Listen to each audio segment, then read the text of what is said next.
intro now.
I love it here. Billy Goat tells the fam is here. Give us can, give us can, give us can, give us. We love you, fam.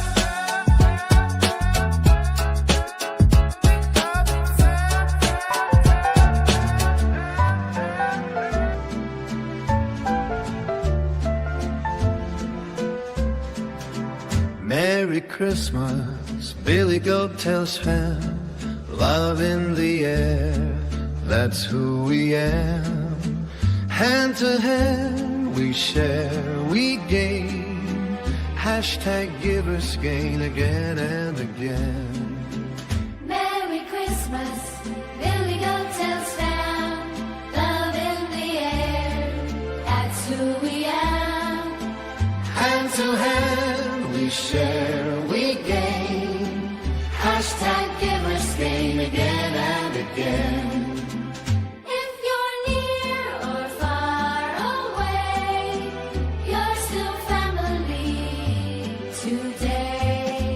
Merry Christmas, Billy Goat tells fam. Hashtag givers gain again and again.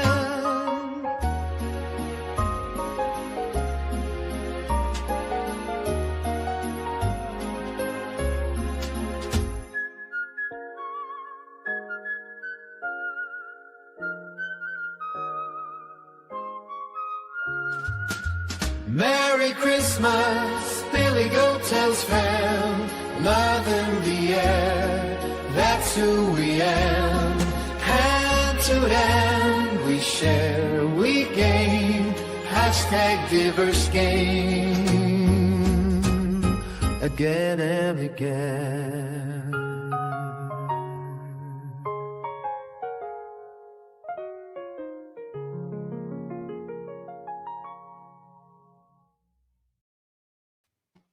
Here we are. Welcome to Billy Goat Tales, everyone. Got a little Merry Christmas. New Dave Digital rendition there of a new jingle. So thank you, Dave Digital. Welcome, everybody. Thanks for taking time on a Sunday to come and hang out with Billy Goat Tales. We appreciate you. We got a great show lined up for you. Going to get into a lot of stuff today, squeezing it all in as much as we can because we're talking about whether Bitcoin bottomed. We're going to be talking about ETH. We're talking about ETH outflows. There's just a lot of craziness going on that we definitely want to get to. The prediction markets, Sol attack. Sol had its first big attack. How did it do? How did it hold up? We're going to hit it all. But first, let's say hello to the team. What is going on, Jimmy Jim? Good to see you. What's going on, Billy? Actually, looks like it's going to be a hot Christmas here in Texas. Ooh. Currently at 80 degrees today. Wow. Started the week in the upper 30s. Wow. Is it supposed to be warm all week, huh? Yeah, it doesn't look like it's going to be a white Christmas for Jimmy Jim and Dave Digital and Tex-Mex Smile next. We put our jingle bells on the fringe of our cutoff jean shorts. Love it. Oh, my. So how you doing, Dave Digital? Oh, man, doing good. In a short, hopefully it's going to go well. About to finally move the stock to profit. I think I've been in there since the second touch of 88.34 on the 3-minute chart, the last recent one. So we'll just have to see what happens. I hear you. And Tex Max Biomax with us. What's going on, brother? What is going on? I'm feeling good, Bitcoin's down, fears up. My portfolio is looking like my kid's report card, but those red marks don't scare me. I'm still proud of it. That's right. That's right. And good to see you, Red Man. Yeah. Thankful for another day not promised. And we have Dark Crash here with us today, our resident shark expert. What's going on, Crash? Good to see you. Good to see you all. My legs are crushed from my recent exercises, but I'm somehow still standing, metaphorically, right now in my chair. There you go. You're standing, metaphorically. I mean, am I the only one that wants to hear more about the report card? You can. Go ahead. Tony, I mean, how was the report card? I mean, what was going on? Did we get some needs C's attention get here? degrees. C's get degrees, right? No, There you go. C's get degrees. I actually haven't seen the final report card, but they finished their last finals last week. I think my son was probably in the B range. I think my daughter, there was one class, she's like, but she passed. She got a C, so she didn't have to redo it, and that's good. There you go. It was one of her business classes. She has enjoyed them, but this professor, she was just like, she said it was a snooze fest. So I told her to check out the professors on those websites. Make sure you're getting one that might engage you more. I know you always got to be a little bit sus of the professor who's teaching business rather than out there doing business. I'm just saying. She's absolutely loving being in the classroom with like first graders, though. I think that's her passion. So she's going to get her minor in business. That's where she started, but she's really digging the teacher aspect, and so she's digging into that. So. There you go. We need good teachers, people that do it for the good reasons, the right reasons. We need them out there. It's not a very rewarding job from what I understand, at least financially. But we need the good people to do it for the right reasons. Maybe financially, but yeah. Dave Digital, since you're really on it today, why don't you say hello to chat? We have a chat. I know there's got to be Jesse Luck is in the chat. Mike Vollmer, Mod King, as he told me, it was a self-proclaimed Mod King. So we will recognize that, and we appreciate that there was no weddings that happened without any invitations being sent out. Dark Crash said he had the second like, and he happens to be right here on stage in a fancy Santa hat, showing his Christmas spirit. We have Redman in the chat, and he's asking everybody, if you will, just take a second and share everything out. If you have an X account, if you have a Discord that you're in, if you're on Facebook even, if you want to break out your old MySpace, go ahead and share out the stream. That's fine with us. Who else do we see? Rusty Bot. I saw Rusty Bot in the chat. Rusty Bot and Tex-Mex Biomex in the chat. Tex-Mex Biomex. Boom, boom, boom, boom, boom. Let's see who else. Did I miss anybody? If I missed you, Darren Does Things is in the chat. But if I missed you, please take a second, say hi, and I would like to see you in the chat. We'll say hi back. There you go. Well, let's get right into some crypto. We probably have some new people lurking. I have a feeling, a suspicion. So let's get into some bubbles. Redman, are you ready? Let's go. We love you,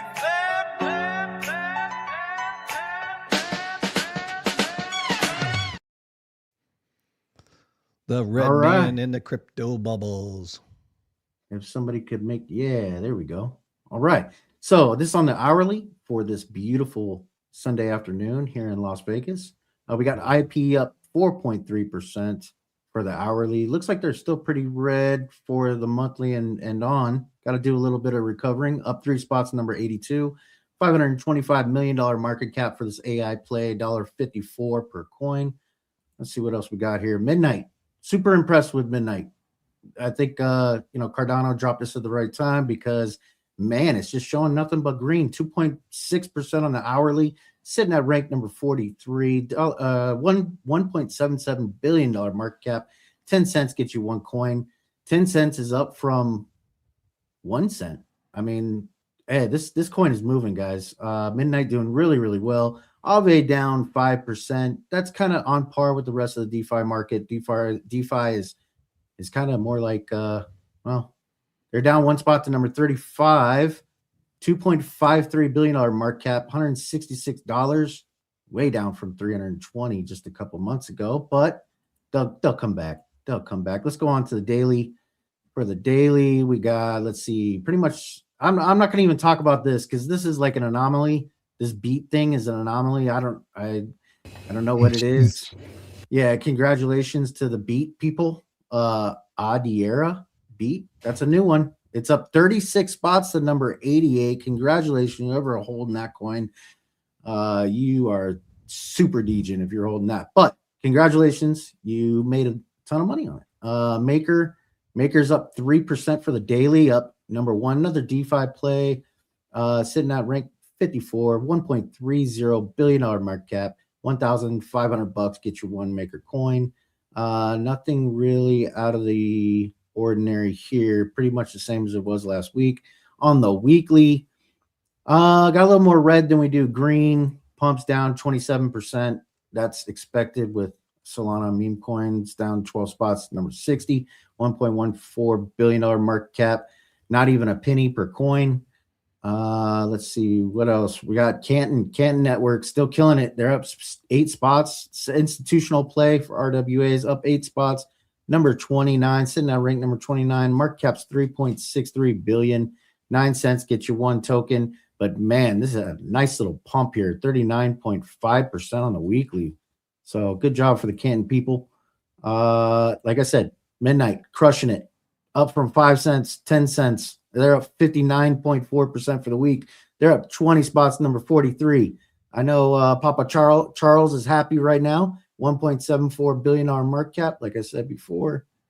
Let's move on to the monthly. Sorry, I had to clear my throat. On the monthly, this is another DeFi play for you guys. It's still consolidating at this 7 cent range. That's, to me, that looks pretty bullish after a pump too. So nobody's selling this thing. Rain up 39 spots on number 34, $2.57 billion market cap. It's not even a penny yet. This is very interesting. There's a short out on the Billy Goat Tales YouTube channel. It's on Rain. Go check it out. Let's see. For the yearly, it's the same thing we've been covering pretty much all year long. Zcash is still, it looks like they had a little retrace, but they're trying to make it back up.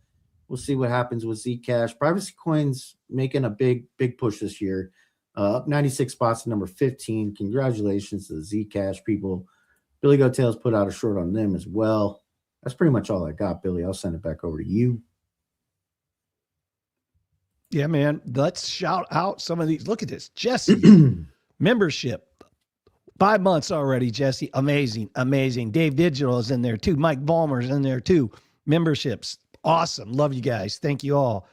And I see that we gifted some memberships. So hopefully some new people got some of those memberships when they go out. Well, you maybe wanted to call out some lurkers, Billy. Oh, is that what it is? We're trying to, I think we're going to have some lurkers today. I think we're going to have some lurkers. Yeah. So we're trying to catch them. I gotcha. That's a good are idea. you going to call it out, Dave? Well, I mean, you do have Army Piper over there. I'm not saying he's a lurker, but go ahead, JC Crypto Man. Good to see you. In and out Crypto Rocco lurking. Who else do we have? Blue Collar Trailer. Mortimer Duke is no longer lurking. He popped in the chat immediately. So good to see you, Mr. Duke and Greg Nowak over there. I didn't see him, but he's normally not lurking. He's normally right here interacting with us live. Yeah. And we also have Blue Collar Traders, right? Oh, I didn't see that one. Yep. Appreciate you. Thanks for stopping in. All right. We're going to do our market update. Tony, you ready? Let's do it. I think you need to turn your treble down a little bit. I'm waiting for Dave to get that little intro slide. Yeah. Are we doing a market update? Let's do it. Yeah.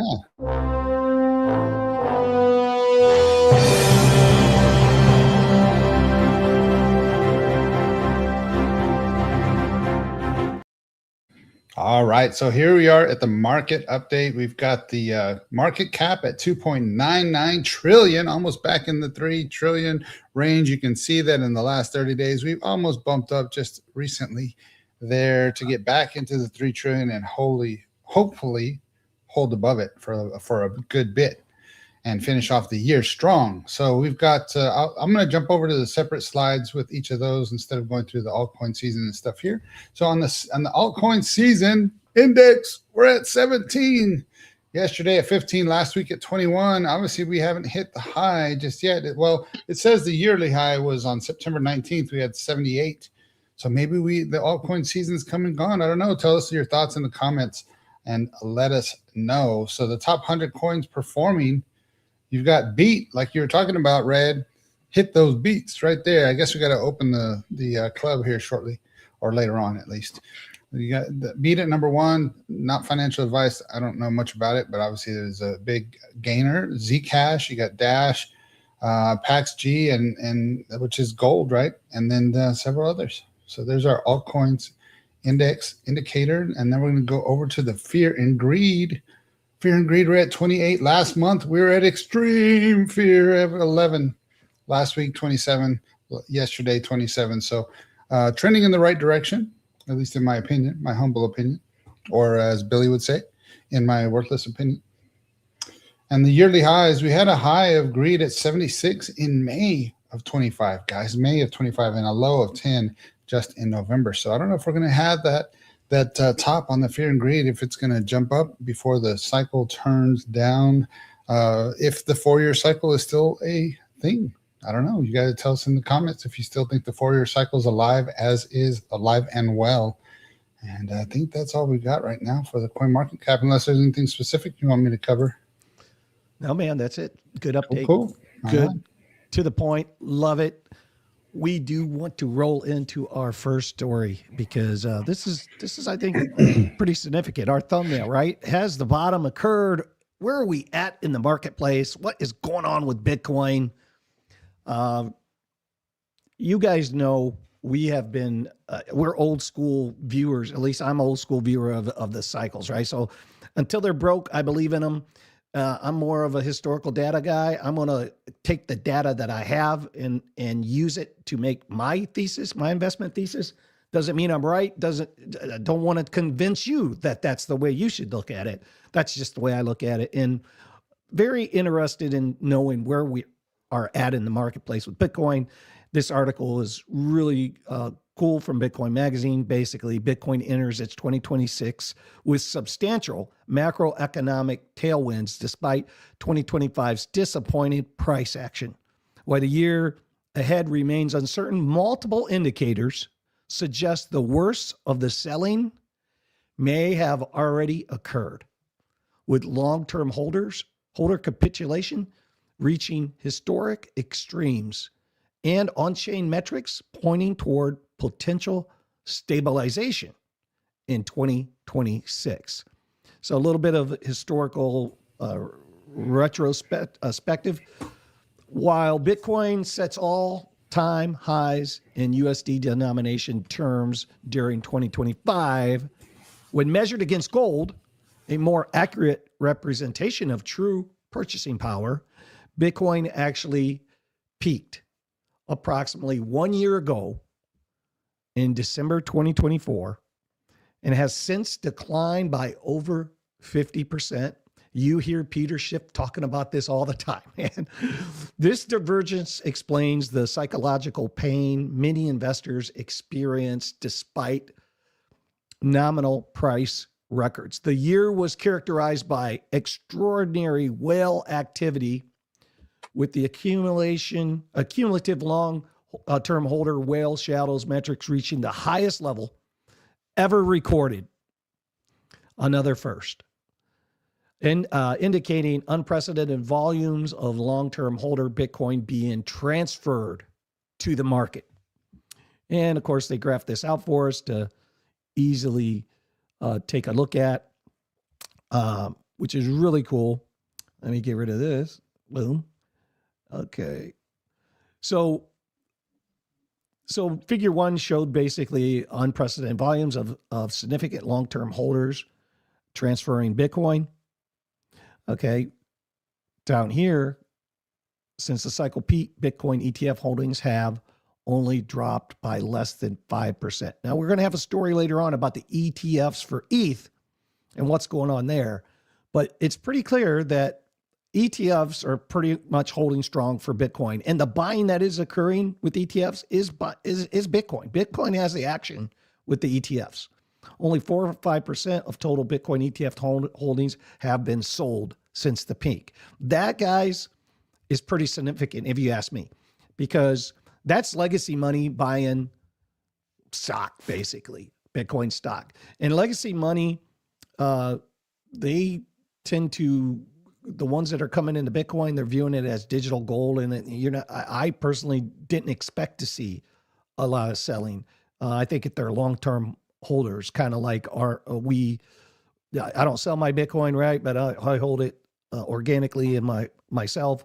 But I'm a long-term holder, right? So it's great to see that these Bitcoin ETF guys are not selling their Bitcoin, even though some of them we know have come in at a higher price, right? They bought at 90, they bought at 100, they bought 110. And as we're floating at 88, we're not seeing a lot of sell-offs on the Bitcoin ETFs. The extreme level of long-term holders selling, combined with Bitcoin's price resilience and the fact that ETFs have only sold approximately 4 or 5% of their holdings despite having sufficient liquidity, suggests that the fundamental demand structure remains intact. In any previous bull market context, a 35% pullback from all-time highs would have been classified as a standard bull market dip. Real quick, let me finish. We'll go around the chain here, around the horn. Macroeconomic indicators. The Fed funds target range continues declining with the market expectations for further rate cuts.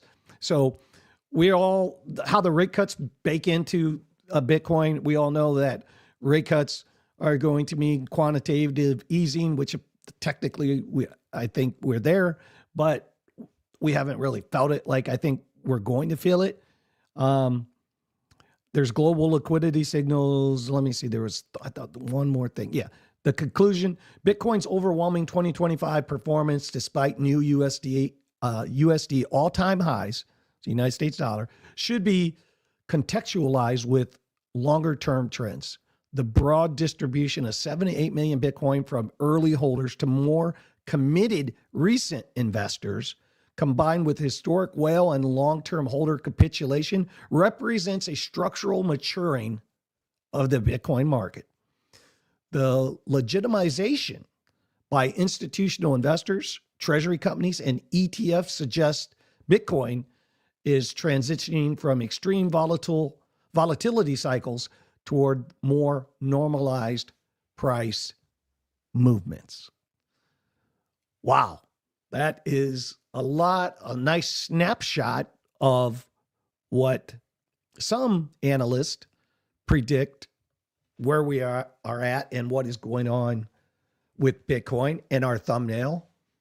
What is your thoughts? Whoever, was that you, Dave, that was getting ready to say something, or I couldn't see, I was reading. But what do you think, Dave Digital?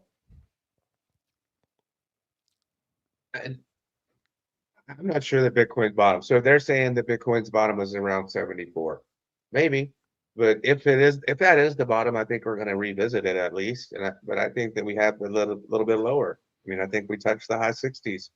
You know, the money flow. If you look at money flow as your main indicator that gauges your trend, it's got a long ways to go still on the higher time frames. And I mean, that would say lower and a lot of sideways. The best case scenario would be a little bit lower and a lot of sideways. The worst case would be a lot of bit lower. Yeah, and after we go around the horn here, we'll have Crash pull up the Bitcoin chart to go over that. So if you think about it, though, let's just say you're right, and we don't know, but let's guess here. Let's say the bottom of Bitcoin is 68. Let's just say that for hypothetical reasoning right here. Okay, their article is saying the worst of the selling, they believe, is over. So if you look at 88 to 68, that's 20 grand. We came from 126.5 all the way down to 88. Wouldn't that suggest, even to your point, that, you know, we go to 60s, that the worst of it could be over? I mean, I guess so. It just depends on how you look at worse. I think this next drop in that next 20,000, I think is the worst 20,000. I think from up to here, it hasn't been that tough. People are still hanging on. But I think you're going to shake out a lot of folks in that next 20,000. So it just depends on how you look at worse. But yeah, it could be seen as the worst is over. I mean, if we look at it, we may have been in a bear market now for somewhere around 12 weeks. So, I mean, yeah, it makes sense. Yeah. That's a good point of view. it's just someone, another analyst's observation. What do you think, Jimmy Jim? Is the worst over? What's going on with Bitcoin, man? Jimmy's muted, isn't he? Yep. I would say no. I mean, if we're saying we're in a bear market, I mean, all right. So let's BS test the story a little bit. Let's do it.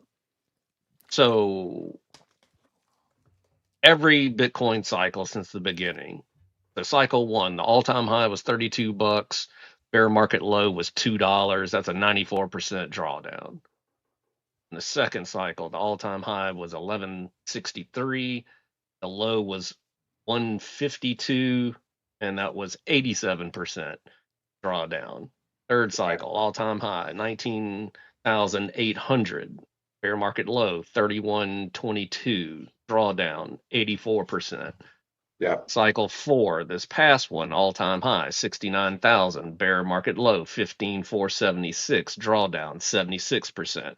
Yeah. So if we want to,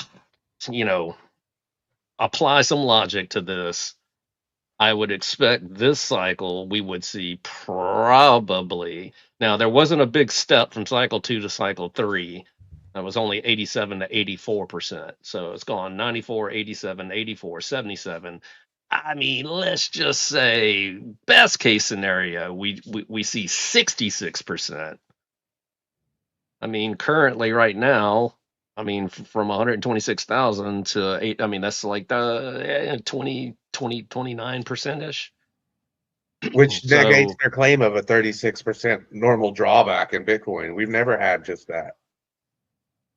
Well, we have. Well, nobody was early, saying last bear market either that Bitcoin was going to 7x from the bottom to the top. Right. Nobody was saying that. They were saying, you're going to 2-3x at best, babe. Buy all this other stuff. What So price I mean, does that put that at, Jimmy? If you did your 66% from 126,000, what price point is that? The drawdown. what? I mean, easy math would be. Well, it's not chart math, right? Right. Where's Dark Crash? I'm right In here. the middle, right there with the pretty Santa hat on. Yeah. Another 30% would be another. Yeah, I mean that would be high 40s, low 50s, I think. Let's Dark Crash, pull up your chart. Let's see. Let's pull up Dark Crash's chart here. Okay. And So you said from where we're at now in the body? Yeah, if you take the 126 high and you go down 66%. And it's an arbitrary number. Jimmy's just saying, hey, it was 76. So it should be less than 76. So pick a number, 66. 6-7. 6-7. Let's pick 6-7. Well, I can see that. That would actually come right in line with my bear market spider line of the previous bear market, where we had our retest on resistance before essentially liftoff. So that would really come down right back to where we had our bucket, our bear market bucket down there. That would be 41.5 on my math. Wow. Can you imagine $41,000 Bitcoin? I can imagine it, but it's normally like a dream, and everything's so amazing in that dream. Definitely not hitting the 30s though. When we back in 22 when Bitcoin got up to 30,000, it felt like, and you got the chart there, when it hit 30,000, it felt like it hung at that 30,000 level for a year. It felt like it. It probably didn't, but it was like, doggone, man. Like, I just remember those days, and it was like, because I pretty much doubled my money, and I was like, is it gonna do better? What's it gonna do? And it felt like it just hung there forever, man. Is that it right there? 1, 2, 3, 4, 5 before liftoff, a classic channel. Yeah. Yeah, and then it lifted Widening off. channel, yeah. Yeah. Interesting. So, I mean, I mean, I'd welcome $40,000 Bitcoin. Don't get me wrong. No, and it's actually impressive at the moment. Like what we're seeing is more or less a blending of both institutional and our previous, how do I say this, crypto sphere, if that makes any sense at all. So the whole realm of crypto technologies, cryptocurrencies, and the like, including blockchain technology, that was kind of in its own thing. Now we got it kind of blending in with the real world, if you want to call it that. And now the inner time clock of the institutions and the way TradFi operates is kind of blending in. And so we may or may not see a continuation of that depreciation of loss or depreciation in bear market depth as what's been described. So yeah, that could very well continue to the point where we may have well already bottomed. The structure is kind of showing such. I mean, we got one hockey stick here and we got another hockey stick here, right? Much like how we had the previous hockey sticks in the past, but we didn't have the same situation where we had a whole bunch of printed money that was essentially bloating and creating this artificial rise, especially the second one. That was definitely a lot of artificial rise right there.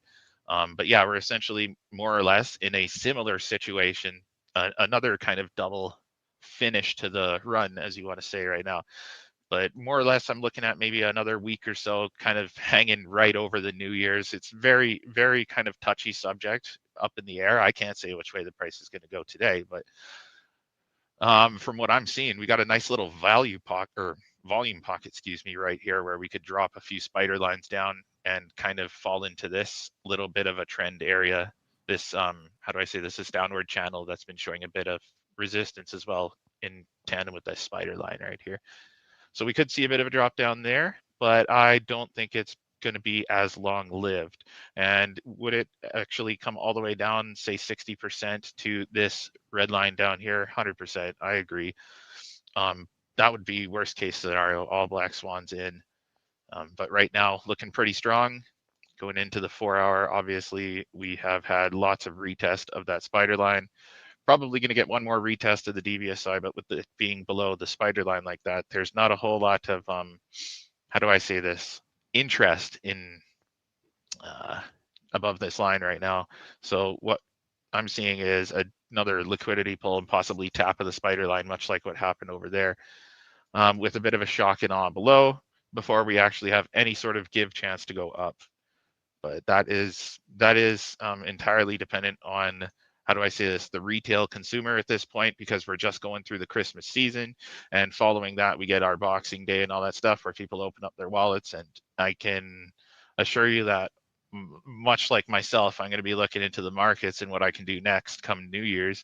So there's going to be a lot of wallets and limit orders opening up. I can assure you of that for sure, especially with such tight consolidation right now. We're seeing not as much price action as we'd expect, because everyone's kind of winding down or preparing for their next move at the moment, despite this. Yeah. Can you put that on the week? Is that the weekly? What's that on right now? This one in particular is the 1 hour. I can flip back to the weekly. Yeah. Let's look at the money flow like Dave was talking about, because one of the tall tale indicators is that when money flow crosses over into the red, don't let it fool you too there. So if you zoom in even more on that money flow, it looks like it's going to curve back up, but it's not. It's actually sitting on an angle straight down. If you look, almost straight down. If you zoom in on it, it just is a little deceiving in that. It doesn't look like, at first I thought it was looking like a little curve up, but like a skate park ramp, but it's not. It's coming back down. No, yeah, especially it's hard to tell. It's clipping the line in volume right now as well. And we didn't even produce a green dot like I was expecting between the other weekend and now. It just had a bit of a clipper there. Yeah. Huge surprise. Yeah, so it's probably incoming. Redman, what's your thoughts on let's pull the crew up. What's your thoughts on the Bitcoin article, our thumbnail? Have we bottomed out? Where are we at in the marketplace? What's your thoughts? Really? Nice. Okay. Can one of you guys pull my chart up? Somebody? We see your chart. We don't see you. I'm going to make this. We see your chart. I'm going to make this real easy. So you go from the cycle bottom to the cycle top. 50% is 70K. There's a ton, like we just saw with Crash's chart. There's a ton of support right there. Could we drop below it? Yes. We could go to 58. I don't see it going any lower than that. That's my personal opinion. But with all this institutional, like the fundamentals for Bitcoin, they've gotten much, much better with all the institutions coming in and the ETFs running and all that. I mean, back in the day, we didn't have the institutional money, and we saw 80 to 90% drawdowns. I just don't see us getting that again, but I could be wrong. So Jimmy, I could be wrong, what guys. Red's saying there is, we used the arbitrary 6-7 drawdown, but in his model there with a 50%, with the 50% pullback, it takes you into the 70s. Yeah, and we know the election day marker was 67,000. So 6-7. Yeah, 6-7. It's interesting, right? It could be that it's stabilized and it's not going to even get into the 67%. That could very well be a false trap, and then the institutions essentially rug us, and then it looks like another 90% are all over again, and then they just scoop us up while it's down. I'm just hoping by Friday or by February we get some really good buying prices for Bitcoin by February, because that's what happens in February. That's when I'll be buying again. So I'm waiting for it to bottom just like everybody else. Yeah. Let's say hello to chat. All set. Good to see you. We have Emma. Feed Emma. Emma's in here. Big Papa Randy's in here. Who else we got? Dave, you see anybody else? Poleman's in here. All set, Poleman, Mike Vollmer, Randy's in there. Emma was in there. Yeah, we can find some lurkers. I mean, if you guys want to find them. Yes, find lurkers. You can always find the lurkers. Finding lurkers. Alex O coined lurkers. Well, let's move on, man. I just want to get some takes on that. Let's move on. I know Red. I wanted to share my take on it real quick. Yeah, absolutely, Tony. Especially after the 6-7, I got to show this. Wait, we're still looking at. Hold on. Whoa, what was it? Whoa. 8-9. All right, 6-7. I'm not sure what you just showed there. Oh, Grinch, bro. It was a Grinch thing, and he was countering kids 6-7. He was like 8-9, and so some of the kids were getting upset. Some parents I've seen, it's a meme that's going around. A whole bunch of kids getting mad because their parents are doing the 8-9, and then they're like, no. So, anyways, we love you, fam. We love you, fam. Yeah, I mean, I don't know. Look, the tinfoil hat in me says the government's manipulation to Bitcoin is to shake retail before the moon. The normie in me just says it's the market cycle and wait for some stability. And then, I don't know. I think my portfolio is a little red like Santa's suit, but I'm waiting for that holiday gift. How about you? Now that we know what you think, what does your AI think? My AI thinks I should say a bad joke. Similar stuff to your AI, Dave. Everybody's AI. Settle down there, Blackpot. Where's Jesse at? Where is Jesse? There he Dave is. tells us to use AI, and I use it quite a bit. But some people have called me AI. Well, I don't know. I think that Soul Patch is winning for the Santa's Elf. You got the best elf award. Oh, sweet. I love it. I was teasing him in the private chat, and I guess I put a poll out too. So let's see what everybody responds. Everybody hop on Tony's poll. It's Christmas time. No innuendos, Dave. No innuendos. We got that's 100% not an innuendo. Coca-Cola. All right, Billy, take it over before we go too far down. Run me into a wall and hand it over to Billy to get us out of here. Hey, thanks, Jesse. Amazing. Jesse. Oh, gifted memberships. Who's the lurkers? Jesse's a man. Shouldn't do that, Jesse. You don't have to do that. Yeah, super chat. He said, "Could everyone please share this on all socials?" Hey, if you're lurking, at least hit the like button for us, please. Yeah. Redman, you got a great story you wanted to share today. Bring it on, man. Let's hear it. Yeah, I'll take you into it. Okay, so Coinbase, Base, they've come out with some really bullish news this week. So I chose my topic on Circle. So this is Circle. Circle signs agreement to acquire Interop Labs team and intellectual property. So what you'll learn: Circle has signed an agreement to acquire key talent. I can't talk right now, and technology from Interop Labs, core contributors to the Axelar network. This move strengthens Circle's cross-chain infrastructure strategy and accelerates our vision for seamless, scalable interoperability at the core of ARC and CCTP. So I chose this article because it kind of gives you a little bit of a vision on where Circle's going. And I think that's key for stable coins. And I think it's key to kind of recognize it now in the market before it's too late. It says at Circle, we're building a future where digital assets are issued easily and more securely, compliantly, and seamlessly across 100+ blockchain ecosystems. Achieving this vision requires foundational infrastructure that allows assets to flow and settle across general purpose, sovereign and permission blockchains without friction. And that's key, without friction, because there's blockchains out there, Caspa, that people are going to want to put mass volume in, and they're going to want to do business on multiple blockchains, not just one. And Circle recognized this really early. And so this is a no-brainer for them to buy up this type of protocol. It says, we're taking a major step towards the future with a signed agreement to acquire Interop Labs team and proprietary intellectual property. This acquisition is expected to close early 2026. So they give you a time period. Beautiful. And we look forward to contributing to the broader interoperability landscape where opportunities align with our vision for an open, connected, and scalable on-chain economy.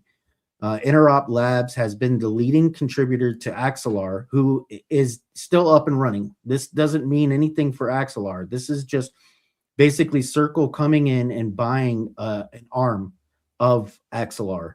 One of the most advanced frameworks for secure cross-chain messaging and token transfer, and has collaborated with a growing community of open source contributors to Axelar core development. By integrating Interop Labs talent and technology directly into Circle, we aim to accelerate key initiatives across ARC, an open L1 blockchain designed to become the economic operating system for the internet and Circle CCTP. It's important to clarify that this transaction solely concerns the Interop Labs team and their proprietary intellectual property. As the Interop Labs team transitions to Circle, the Axelar Network Foundation and the AXL token will continue to operate independently under community governance, and open source intellectual property will remain open source. Common prefix, that's from that's his statement. Common prefix is a big part of the Axelar community. I've been reading up on him. This agreement will allow Circle to accelerate our goal of making digital assets issued on ARC interoperable across numerous blockchain networks, expand the developer experience and SDKs for multi-chain apps, humongous, and boost first-party app development. We're incredibly proud of what we built, blah, blah, blah, blah, blah. Of course, they're proud of it. They went in and bought it for millions of dollars. So I just wanted to share that with the community, Billy. I think this is the start, right? So this is where these companies you're going to see a lot more of these stable companies going out and buying these protocols because they want their coin on every network, not just one. So say if there's a massive logistics company in Egypt, I'm just giving an example, and they do business internationally, they're going to want to do business on more than just Ethereum. They're going to want to do business on more than just Base, whatever it is, Solana. So now these stablecoin companies are going to start going after these interoperability protocols to kind of fan out their sphere of influence. And so it doesn't matter which L1 they pick, they can send their volume, their liquidity anywhere, and it will do exactly what they want it to do. I think this is massive. This is one of the underpinnings of the Genius Act I think this is a brainchild of that act directly. Yeah, man, I think that's very interesting, Redman. And there's just like they're saying with the Clarity Act and the Genius Act, there's so much of work that's going on behind the scenes, the prep, the build up to what is coming because of that legal clarity that has been put in play now in the United States of America. So, yeah, I think it's very, very interesting. What's your thoughts on it, Jimmy Jim? Any thoughts specifically on that? No, I mean, that makes sense. I mean, why try to reinvent the wheel when something already exists that you can leverage, right? I mean, that happens all the time in business. Yeah, they buy out, a manufacturer buys out a supplier all the time, right? And integrates it. They get good enough, big enough, they just buy them up. They're a supplier, but they just buy them up. It's a race to the top. Who's going to be, Brian Armstrong of Coinbase gets that, and he has done a fantastic job. The dude has done a fantastic job. I know a lot of the old G creators and I've been a fan of Coinbase. I tell everybody I use Coinbase.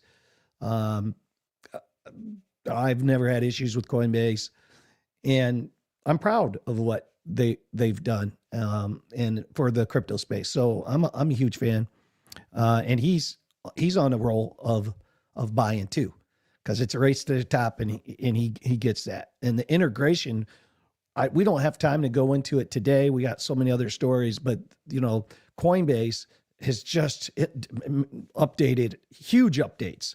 I don't know if you guys watched the whole presentation Brian Armstrong did with all of their rollouts of their new updates. But it's pretty impressive. So I'll be using Coinbase even more. And I know Mike Vollmer, Mike's reinitializing and establishing some ties with Coinbase. He never left, but I mean, just getting familiar with some of the new updates that they rolled out. I think it's good for a lot of us guys in the space. What do you think about Red's topic there, Tony? I mean, come on. Red brings the fire every time he does a topic. Actually, every time he does a short too. Red's going to bring us some meme coin, I think, shorts this week. Of course, do your own research, but I just love the fact that Red does a lot of research. He's really digging in. He's curious for himself, but he's curious to share, and I appreciate it.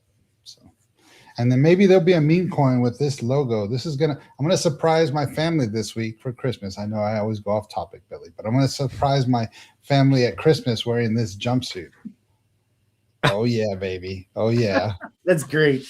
It's like a cool cool deer on the back. Most of the time I'm just usually in shorts and a regular top, and my family does like festive PJs, but I get real hot in the PJs they buy.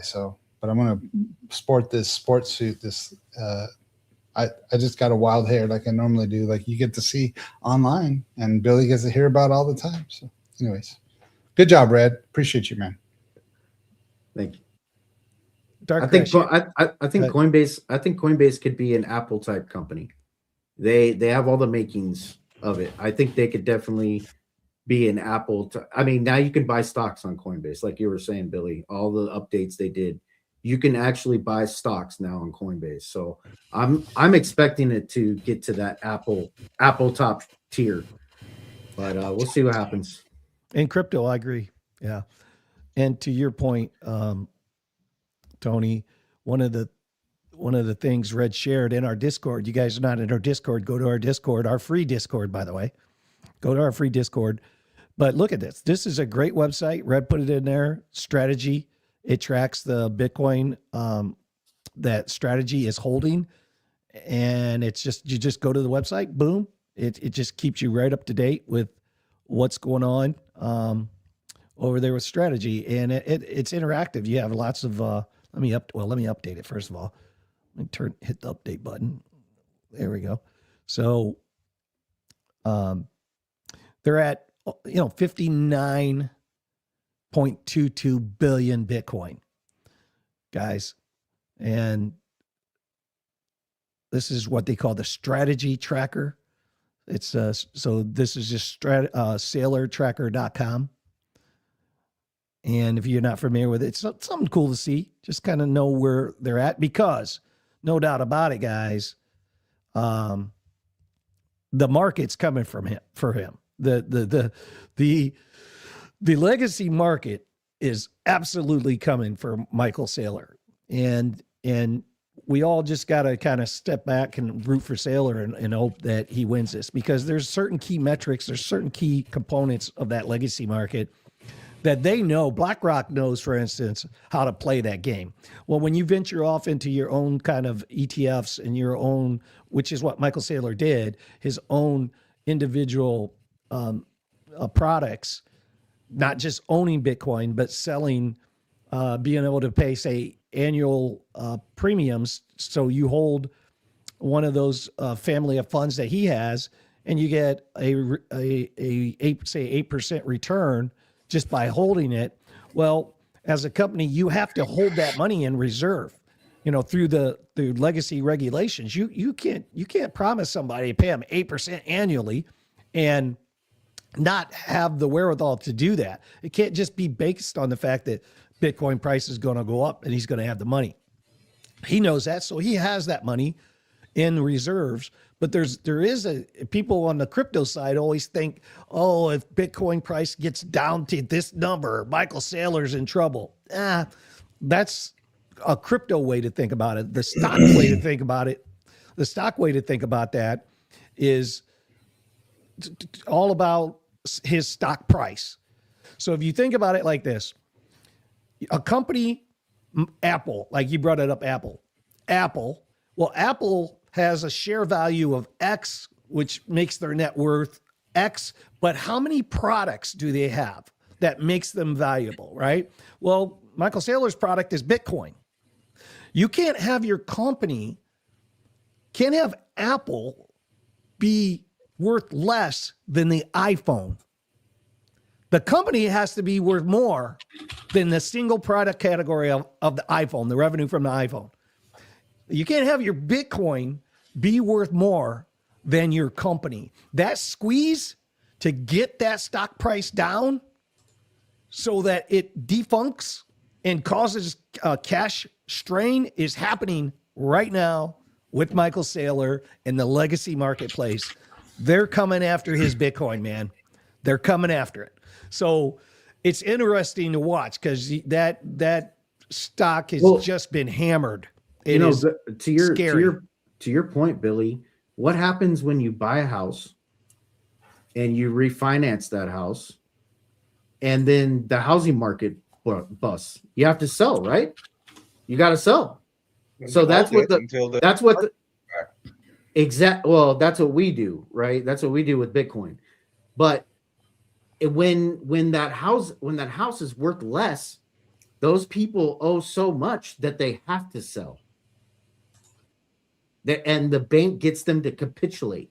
That's what the big banks are trying to do to Saylor right now, is they're trying to get Bitcoin at such a low price, down to such a low price where he has to sell. He doesn't have a choice because his stock price is so low. They're really trying to get market maker status in.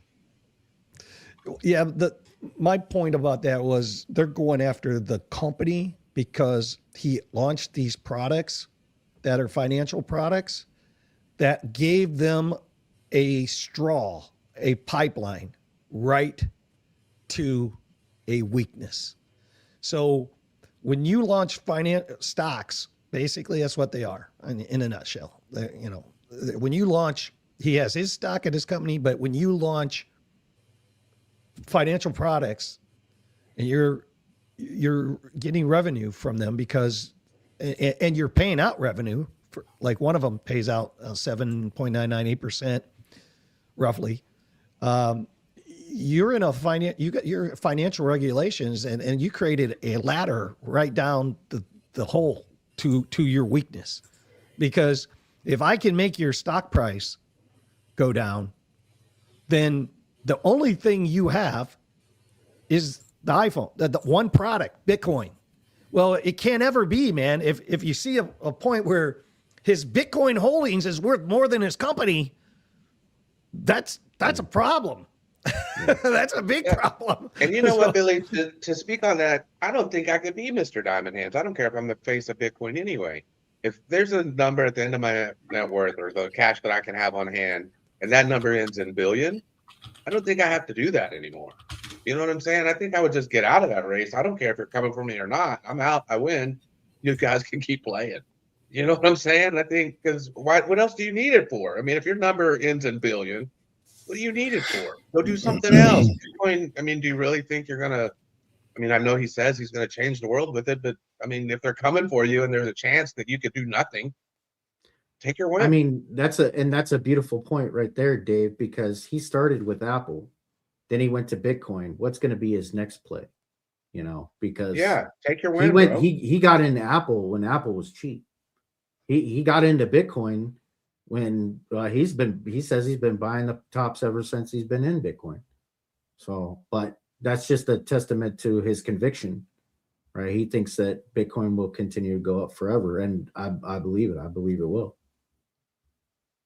But there's, I mean, but Billy's right. They can come from the people that know how to play the game, the big money. They can come from. They can orchestrate something, even if it took years to do it. They can orchestrate something that if they have a target, they can get that target. They could come for them and take them down. And if you know that they're coming, there's nothing wrong with retreat. If you live another day, just get out. You know what I'm saying? Go. Yeah. Very interesting what is at play. And, you know, it speaks to some of the feeling that some of us have about, you know, just going back to 1010 and just 6-7. like, yes, you know, there's something people say, oh, this time it's different. Yeah, there's every 4-year cycle, there's something different. There's always something new. There's always something different. I agree every single time. But I don't know. There's like I keep having last week and the week before this whole thing where we're at market cap. There's something not right about that. It's like, you mean to tell me if we've topped out and we're in the bear, then we only reached, what was it, 4.2 trillion market cap for all of crypto. That seems so small compared to what to Jimmy's gains, where he's basically saying, okay, from cycle 1 to cycle 2, it was 94%, then it was 88, then it was and you do that same thing with Michael market cap. It's like, it should be more, man. Why wasn't it more? So there's some sort of, I don't know. There's something here that just makes me like, hey, man, there's smarter brains, more money manipulating this than I can keep up with or totally be able to understand and then regurgitate on air to everybody. Because there's something that I have not put my finger on yet that I'm uneasy about, but we'll get there one day. We'll get there. Yeah, I think the market cap should easily be 6-7 trillion. Yeah, there's something really strange about that in my mind. And I have absolutely closed by accident. I got you, Billy, right here. No. We're on the Emirates Airlines, Billy. No, we're not. We're on FDIC insurance. Oh. And I closed it, dude. Oh, we are on. I closed it. Let me see. How do I get back to that, Dave? We could go to Emirates. 6-7. Give me 1 second here. Maybe I can find it this way. I'm trying to find it this way. Friendly reminder to drink water. Is that what you envisioned, Redman? Yeah. Something like that. It's an apple with the chain and some dollar bills and the Coinbase logo. Yeah, it's close. Looks like they have cookies. I shared it, right? Or did it not come up? No, Billy found his article. We're good to go. Yeah, we're good. All right. So Emirates Airline will accept crypto payments in late 2020. Well, we're in late 2025, right? Have you guys heard about this? Doesn't get much later than this. We're in late 2025? Never knew that. Yeah. So, I brought this up because Sammy Cup and Andy had to fly Emirates Airlines. And maybe Miss Teen did. We'll have to ask her. Oh, yeah, that reminds me. Don't forget, guys, just in a couple of days, New Year's, Christmas Eve, December 24th at 7 p.m. Eastern time. We're going to have our book reading with Miss Teen Crypto. She's going to read her book. So she read her first children's book last year, The Bridge to Bitcoin. This year, she's reading The Tricky Wolf and the Wise Boy, Red Man's own book there for Billy Goat Tales. So she's coming on. It's not going to be a long stream. It's going to be a book reading. It's going to be an amazing stream, Billy. But it's not going to be long, though, but it's going to be an amazing stream. It's going to be fun. Bring your children, bring your kids. And it's the second annual. It is the second so annual. Cool. That's the second one we've done. And then we're going to have a third annual next year whenever Jimmy gets his book done. I heard it's just like a couple images away from being finished. So it's going to be really cool. I look forward to having read. The author herself is going to be there. Billy's going to be there. Maybe we even get to talk her into reading the book from last year too. I don't know if her time will allow it, but definitely she's going to read Red's book, and that's going to be so fun. Yep. Yeah. So I'm glad you brought that up because I want to see you all there. I want to see every one of you guys there. That's going to be so fun. It's Christmas Eve, 7 o'clock. Is that what you said? 7 p.m. Eastern time, Christmas Eve. We already have the stream up, so you can go and subscribe to it right now. Click on the notification bell.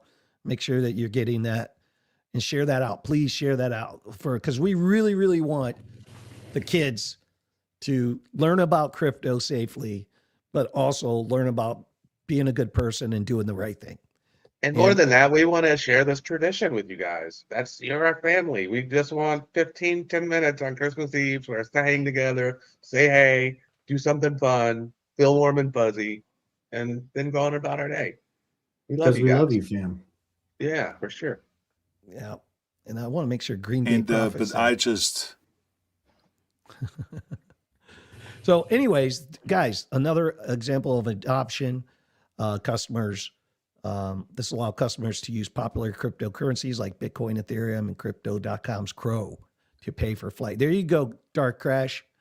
Crow, your Crow token to pay for flight tickets, upgrades, ancillary services. Emirates will become one of the first major global carriers to accept cryptocurrency payments. And I think that is cool. I think that is very cool. That's got Trump smell all over it, doesn't it? That Crow token, because he just partnered with those guys. Emirates, I'm sure he's friends with those guys over there.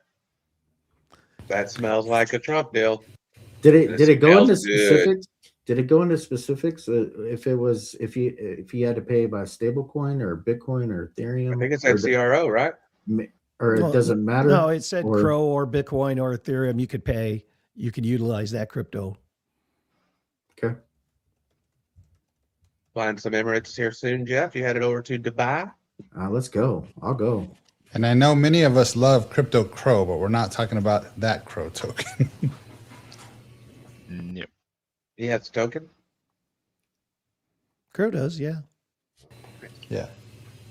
Crow's got it. Crow's got it all. So finally, our gains can take us places instead of just therapy.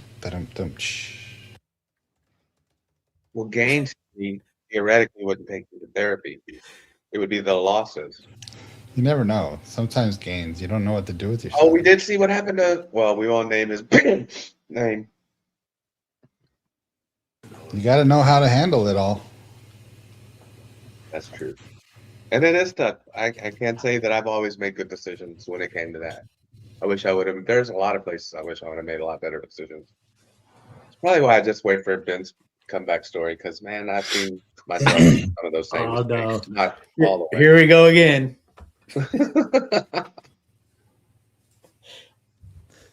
Okay. Let's move on. I did find it. This is a pretty cool story, guys. It's just, again, another mass adoption. But this Airbor gets FDIC nod for deposit insurance. So there are a lot of applications. And that's why last week we talked about those trust banks being through the hoops, through the legal hoops to be approved, because that opens up the door for crypto to be into banks. And this is just another example where if they could get the FDIC insurance with your crypto via these banks, I mean, that makes people feel a lot safer, right? Who is that, Billy? This is a tech focused, so not just in America. Let's see, the Federal Deposit Insurance on Tuesday gave conditional approval for Airbor Bank, backed by billionaire investor Peter Thiel, to receive deposit insurance coverage. The green light marks another hurdle across on the crypto-focused lender's journey to opening. The Office of the Comptroller, the OCC, conditionally approved the Columbus, Ohio-based company de novo charter application in October. Guys, this is huge. This is huge. Massive. And I think this is the beginning. I think everybody pretty much knows Peter Thiel, right? I mean, he's not a rookie. He's a billionaire businessman in his own right and been in crypto a long time. So, yeah, when I saw that, I was like, guys, I mean, we're kind of in it every day, but let's take our minds and ourselves back to 2021 and just think forward to what we would like to see with crypto and Bitcoin in 2024 and 2025. And, what we have just went through. And Jimmy, you had your little list there. If we get this, and this, we're going to have a super cycle. Well, I think we got your list and a whole bunch of add-ons, like the Genius Act, the Clarity Act, like this right here, states setting up Bitcoin treasuries, institution adopts, like now companies getting FDIC insurance for banks for your Bitcoin. I mean, what's your thoughts on that, Jimmy? I mean, we've come a long way. I mean, 4 years ago, there was fear of a crypto ban. Your mic's doing something crazy on my end. Is it everybody hearing that? It has something to do with this article. Sounds like a helicopter. Jimmy over there. Never mind. Yeah, a bunch of reverb, Jimmy. How about now? No, it's still helicoptering. Excuse me, we're not supposed to do any of those things. That's not innuendo, Dave. That's just a sound. Oh, you've never done it, then. Never mind. I don't know what you're talking about. That's too much, Billy. Stop, Billy. Stop. Anyways, I want to hear. Oh, that sounded like you just said something, but the words did not come out. Somebody give the Arnold Schwarzenegger sound effect there. That's what we need.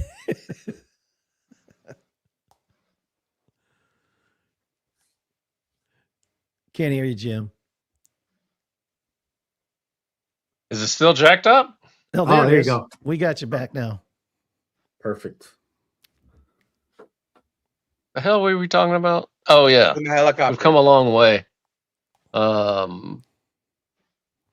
From crypto bans to now FDIC insured deposits for crypto.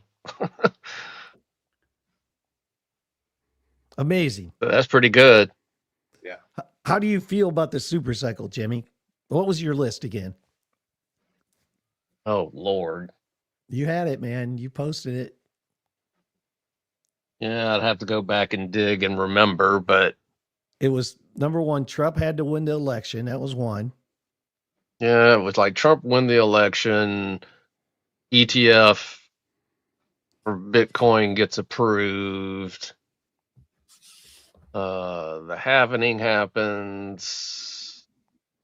Golly, there was a couple other things. I can't remember what they all were, but they all did happen. And then, yeah, like you said, and then some. But yeah, it kind of hasn't translated. Even going back to what you were saying about market caps. When you brought that up, I did some digging. And it was like cycle 1 was the 0.5 billion, and then it was 15 to 18 billion, and then 830 billion, and then 3 trillion last cycle. And the funny thing is that it projects next cycle 5 to 6.5. Like, yeah, bro, we're 4.1. Somebody's full of it.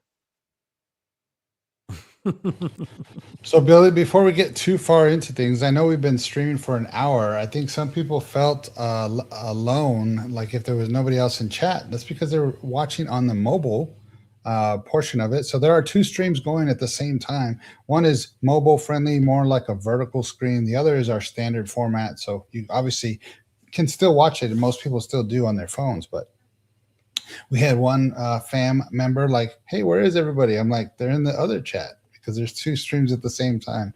So just want to, I might put a short out on that to make sure we help. It's a YouTube folks. thing, right? It's a YouTube thing. Yeah. But we're able to see all the comments and comment in both from StreamYard. Yeah. So yeah, don't be alone, jump on over there in the other version. So if you have a mobile version, that they've made it so that if you're on your phone, you're standing in a subway station or something, and you want to watch, you're getting a close up on a mobile. But if you're I think it's vertical, like if someone's holding their phone. Yeah. So Andrea, thank you for reminding us about that. I appreciate that. And Ninja, good to see you, Ninja. I like mobile. I like it in here.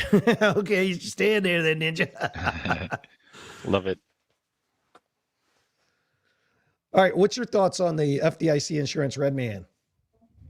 I mean, just what Jimmy was saying, it's another approval on the checklist, right? So on my notes, it says in December 2025, Senate confirmed Travis Hill as FDIC chair, known for supporting crypto innovation, which could lead to more bank involvement in digital assets while maintaining that crypto is not insured.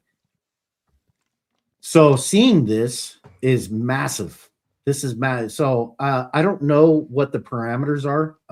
I would assume that it's still the 250,000 that you're secured through FDIC. And like we know from before, from all the bank insolvencies, the creditors are going to get paid first, right, Billy? And then it trickles down the line. That's kind of the way this thing works, is when something goes insolvent, then you get the FDIC insurance kicks in, and they're going to take care of the people who sent out most of the credit first, and then it's a trickle down effect, right? No, you as an individual depositor, if a bank goes out, you have $100,000 in there, you as an individual depositor have up to 250,000 approval, so you won't lose your $100,000. So it's not it's FDI, it's federal insurance, way different. But one of the things I want to make sure that everybody understands, if you guys go into the rabbit hole and start understanding how the FDIC insurance works, here's what you're going to find with crypto. You're going to find that the legislation that the Clarity Act and Genius Act has created a framework that allows this FDIC to insurance to happen, but it isn't organically happening, like because of it's not a United States dollar. So it's let's call it if you got a Bitcoin with a bank, because you're gonna have banks that have it now.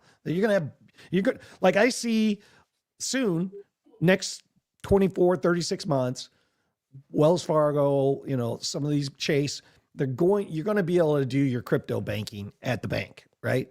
So, but to create a framework so that you can actually offer FDIC insurance, you have to basically put that money, United States dollars, into this trust bank that is approved, OCC, everybody, you know, that, and now they can grab the insurance and convert that to crypto, have so they created a framework that allows that the insurance side to be legal and transparent and happen. That wasn't there before.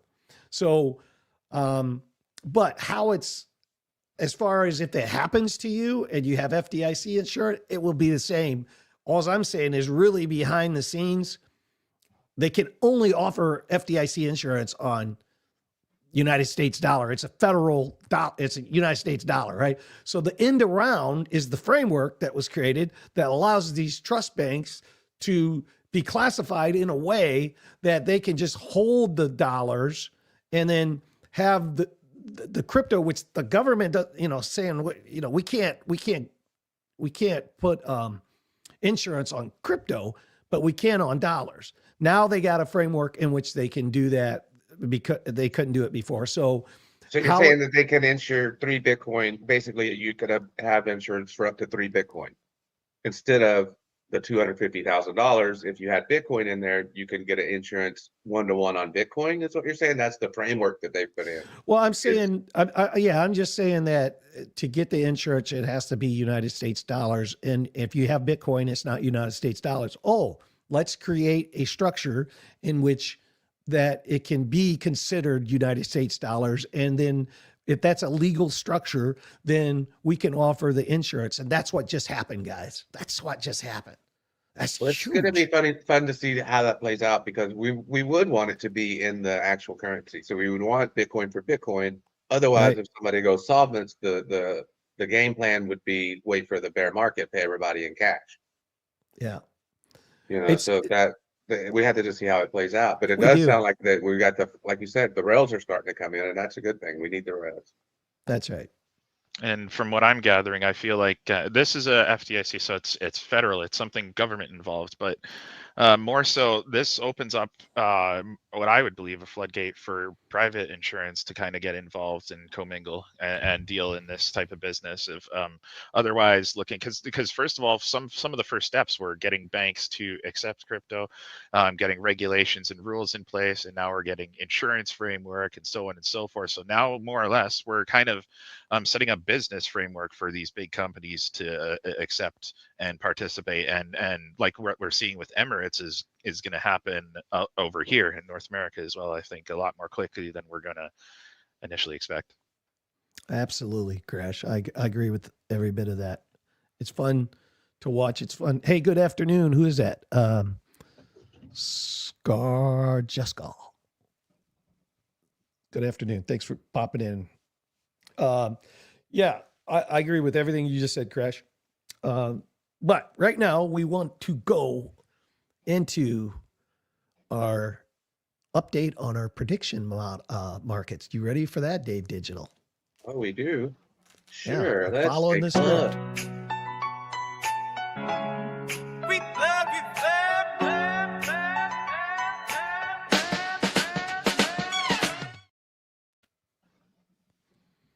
Almost. Oh, that ended fast, Dave. Did you end that by yourself? No. Give me a second to find. Oh no, we're gonna put you right there. That's not. Is it Let's do what Dave does to us. Come on. We're doing it live. Wow, this is really hurting us, Dave. Well, yeah, you should just go to something else. I didn't know we were headed right into it. It's a little unprofessional. We'll play the crickets. Make it professional. Yep. So we have all the trending ones, as you guys can. Well, I can't see if you guys can see. Let me go look. We can't see anything yet, bro. Sure. So what I do is I paste my agenda so I can follow through and see what's going on during the live show, so I know what's coming next. Mm-hmm.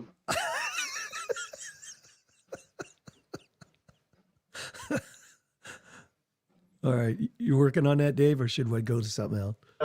Yeah, you can go to something else. We'll keep pulling it up. All right, man. All right. So one of the other things I wanted to bring up, did you guys hear?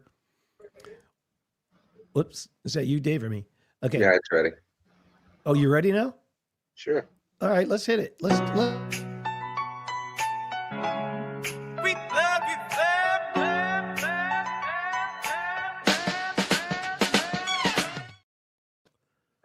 All righty, let's take a look at the prediction market. So this is kind of new for everybody doing the prediction markets. Let's take a look and see what do they have that is trending. When will Dogecoin hit $1 before June 1st, 2027 or after January 1st, 27? Let's dive into that. So it's saying before January 1st, 2027, the yes is a $748 win on $100. So that's what you're looking for, Billy. You want to get into some of those really crazy ones. And then they have a We Bury the Dead. Is it going to come out with a bad or a Rotten Tomato score over 85? Who will launch a token this year? All the different kinds of ones. They got the score. You know, you have your sports betting. I like the different ones. So Avatar, Fire and Ash, Rotten Tomato score. Ooh, it's down low. I didn't realize that Avatar would come out that low. I figured that Avatar would be good. Has anybody seen that one yet? No. No, I haven't seen it either. I mean, the first one, I think that's probably one of the only 3D movies I've ever seen. So, and this got, I mean, if you want a degen, what's the Shiba Inu price tomorrow at 5 p.m. Eastern Standard Time? Above the 75 or above the 0.7? So a lot of different stuff. Let's look into the crypto, see what they got specifically. Will Bitcoin cross 100K? So the yes is they can get 7x on their money. No's you can still get 12%. I mean, the 12% isn't bad, you know, on your money. 12%, most people would take that. How high will Bitcoin get this year? And looks like neither one of those are going to work. XRP, they have bets there. Oh, when will Bitcoin be above 200K? Will it be by 2027? Yes, you can make 500 on your $100 bill. So really cool. What assets will Trump acquire for the crypto reserve? Probably none of them, but they have Solana and XRP up on the board. So really cool that, you know, you just can just go on it like anything. What will the announcer say during the LA Dodgers game or whatever, the LA Rams game? Who is this saying? What will the announcer say during the LA Clippers at Dallas pro football game? Or no, who is that, Jeff? The Los Angeles who? It's the Chargers. The Chargers. What will the announcer say during the game? Will they say fine, fines, turf, hunting? I mean, and all these different things that you can bet on. So really cool. Just kind of cool that we have that available. Did you place any bets on any prediction markets yet, Billy? Did you go and play with it? I played with it. I played with it, but I didn't place any bet on it yet. Are you eyeing anything? Are you liking any of the categories? I'm just getting familiar with the app, and you'll be able to do that on Coinbase as well. And which one did you go with? Did you go with the Kalshi app or did you go with the Polymarket? No, Kalshi. What made you pick the Kalshi over Polymarket? I just downloaded the app and started interacting with it. And it's pretty simple, pretty easy. A boomer like me figured it out pretty quick. So yeah, it was user friendly. Yeah, it was easy to go in. Did you make a deposit? Little bit. Yeah. Oh, he's ready. He's ready just to push a little button. And of course, guys, it's not financial advice. Billy's worked his whole life, made plenty of money. He can play with a little bit. He's got risk management skills. He knows what he's doing. 6, 7. I don't have Jimmy money, but I got Billy money. Yeah. I mean, Jimmy money. He's not risking anything big. He just plays for fun. Yeah. I've seen people do it on what Mr. Beast will say in his videos, like keywords too, stuff like that. Yeah, it's and I think endless. We're gonna see this thing evolve. I think that there's gonna be region specific Kalshi things to bet on, prediction markets to bet on. I watched the interview this week with one of the co-founders, and they're going to really hone in on this thing. I mean, there's going to be a lot of different categories, not just political, not just sports. Is going to be music. There's going to be, all the way down to what people could be wearing that day for the movie review. You know, Yeah, I I think mean, they're it's going to user be generated. I think, right? Isn't it that user as well. generated prop bets? So I Yep. think most of them people just come up with them. Somehow they get the odds, and there they go. There you go. Wonder how it's funded. That'd be something fun to figure out too. Yeah. You know, Andrew brought up on our last topic about banks and FDIC. Banks would have the same play, but never have your crypto in a bank. Boy, do I agree with that, Andrew. 100% in agreement. So, like, there's always both sides to the sword, right? You know, a sword you can cut with both sides.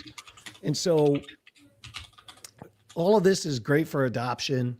It's great for crypto, but it's not great for our ethos of Bitcoin, right? So if we believe Bitcoin is different, if we believe Bitcoin is you should own it, you should hold your keys, you should hold it, not a third party, not an exchange, not a bank. Banks can close, banks can shut things down, banks can seize, and so you're right about that. So you got good news, bad news, right? The more adoption we get, it's the same argument with legislation. Well, if you want crypto to be mainstream, and everybody did because they want price go up. If you want price to go up, it's got to get mainstreamed. If you want it mainstreamed, you got to have legal authority. You got to have legal structure. You have to have approvals, and you get approvals. Now you tracked big money. You get big money. Now you get manipulate. I mean, so it's just a sword has two sides, man. And I would never keep my Bitcoin in a bank. I'm holding on to my crypto, right? Personally. So, but there are people, most older people, the people older than me that got into crypto this year and last year through the ETFs, through stock, through just they don't want to understand how to use a wallet. They don't want to understand how to, move crypto around. They're too old. They're just like, I don't have to learn anything new. I got this money. People are telling me put a little bit in Bitcoin. I'm not going to go out and buy Bitcoin, but learn a wallet and what a ledger is. And I'm not doing all that. I don't need to. Why do I need to do all that? Well, I got a broker that says, hey, I can get you some Bitcoin in your Fidelity account. That's what they're doing. Right, wrong, or indifferent. That's what they're doing. So, and that's good for us from a buying pressure, right? It's good for us from a buying pressure standpoint. Not good for the ethos. So, yeah, go ahead, Dave. No, you're just right. It's the path of least resistance. I mean, only us degens are the ones willing to put up with the crap and the risk. Most people, like you say, aren't ever going to be willing to put up with that risk. They need to make it accessible to everybody if everybody's going to adopt it. I mean, they just don't want to, just like you said, they don't want to. Yeah, they're not going to mess with it. They don't need to either. Most of those people have their wealth already. But they still are eager enough to say, hey, man, this Bitcoin thing sounds good. Let me get some of it. But they're not going to go out and learn everything that we all learned. About they're not going to read a white paper. They're not going to bite off into the ethos of Bitcoin. And even if they read a white paper, would they even understand what it says? Yeah, most of them aren't going to tune into the Simple Terms podcast whenever we discuss the white papers in simple terms. I mean, most of them don't care about that. That's right. Was that natural? That was natural. Like that. Love it. I am going to skip that SOL story for right now. I'm coming back to it, Red, but I'm going to, because I want to get back to Ethereum. And there's a couple of pieces on Ethereum. I just feel like Ethereum has like these two narratives going on right now. I feel like you have Tommy Lee, who's making all these crazy predictions for Ethereum. And of course, he's building a treasury, so he's going to. But then you have the traditional market analysis of Ethereum. And when you look at at Ethereum, Bitcoin versus Ethereum performance divergence and what it signals for investors. December 2025 presents, let me click this, cryptocurrency investors with challenging landscape where neither Bitcoin nor Ethereum has delivered the year-end rally many anticipated. Trading at approximately 87 for Bitcoin and 2,900 for Ethereum, both digital assets have surrendered their gains for the year, leaving market participants questioning what these divergent patterns reveal about broader crypto ecosystem health and direction. So there's a tale of two trajectories here, right? The past 12 months paint a complicated picture for the world's two largest cryptocurrencies. Bitcoin climbed to 126 in October before retreating to current levels, representing peak to trough decline that erased optimism built during much of the year. Ethereum's journey proved even more volatile, with a stunning July surge of approximately 60%, taking prices from 2,400 to nearly 3,915 before the subsequent reversal. Recent weeks have intensified the pressure. A single 24-hour period witnessed 573 million in liquidations as Bitcoin fell to 85,833, its lowest mark since early December, and Ethereum simultaneously dropped over 4% to 29.55, demonstrating how quickly sentiment can shift in digital asset marketplaces. These movements underscore the persistent volatility that defies cryptocurrency investing, even as an institutional adoption begins to take shape. So there's a summary. Go down here. I read this whole thing and I'm trying to get down here to this summary. Portfolio considerations. It's down. Man, am I just scrolling to no man's land? Anyways, down there was a summary. Managing expectations. Yep, there you go, Dave. But the point about it is they're saying in this article basically that we know that Bitcoin follows the stock market, and Bitcoin just diverged from the stock market in October, and stock market's going up, Bitcoin's going down, and we also know that everything follows Bitcoin. Generally speaking, you have the one-offs every day, of course, but generally speaking, everything, all the altcoins follow Bitcoin. But yet you have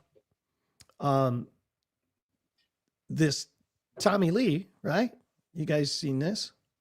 Well, before I even get to him, let me pull up this, because this was another part of the story that I was like, there's all these narratives with Ethereum that's just driving me crazy. It's like new people would be absolutely confused because what I just read there, look at this. On top of that, Ethereum ETF see 96.6 million outflow as 150 million bids billed at 27 to 2,800. 96 million in outflows for Ethereum on the ETFs we're talking. So Ethereum sent mixed signals after US spot ETFs posted 96.6 million net outflow led by BlackRock selling. At the same time, open interest rose and Binance data showed heavy bids waiting between 27 and 2,800. So they sold to buy cheaper. Could be. I mean, it could be. They could have sold to sell and buy something else. Ethereum ETFs, let's see. Yeah, this just shows the outflow of all the different ETFs for Ethereum, for ETH. And it was a lot. BlackRock accounted for the largest single move. The asset manager sold roughly 102.2 million worth of ETH from its ETF product, making it the main driver behind the overall net outflow. Other issuers posted limited activity, which failed to offset the scale of BlackRock selling. Open interest does climb, though, while price lags. So meanwhile, Ethereum derivatives data shows a clear divergence between positioning and price. Aggregated open interests continue to rise on major perpetual venture venues, while ETH price failed to reclaim its prior local high near the 3,000 area, according to TradingView and High Block Capital stuff. So you have this, right? So you have a massive, the second story showing us that ETFs outflows, massive selling, BlackRock leading that. Then you have the third story, which is Tommy Lee believing that we are getting ready to see Ethereum explode. And if you look up that story, there's very specific predictions of the price. And we're talking in first quarter of 2026, all the way through the end of 2026, with, I believe, I'm trying to find it, his highest prediction was like, I want to say it was like $60,000 or something like that. It was like, what? So for new people coming into crypto, and you get all these stories, you get all these narratives, you just don't know what to believe. And when you hook your wagon to one, and then it gets rugged, welcome to crypto. Welcome to the way it works. It's not like hooking your wagon to Tesla. Other than Bitcoin, I don't see any other crypto being similar to a stock in that regard. Anyways, what do you think about that, Jimmy Jim? What I know, Jimmy Jim's a big ETH holder, and I'm a ETH holder. Just full disclosure, I got ETH. I love my ETH. I'm gonna keep my ETH. But I do find it, these narratives right now, think about where we are, into the year, into the cycle, most likely. It's very interesting to me that we're hearing these Ethereum narratives. One narrative saying basically it follows Bitcoin. It's going to do what Bitcoin's going to do. A lot of people selling it. And then you have this other narrative from a huge setting up a Bitcoin treasury, Ethereum treasury, and there's other Ethereum treasuries being set up right now. And so you got these people betting on Ethereum right now. Seems odd to me. What's your thoughts, Jimmy Jim? I mean, again, to a certain degree, I mean, it kind of supports what we've been saying, with this, maybe, all right, bear with me here. So, I've been saying extended cycle. Well, maybe it is technically not an extended cycle, but the fact that the bear market is not going to be so bearish, it's not going to feel like a bear market, and through the traditional time frames of bear market going into the next bull, which will make it kind of feel like it's just this big long extended bull run, if you will. Because I mean, at those levels, I mean, if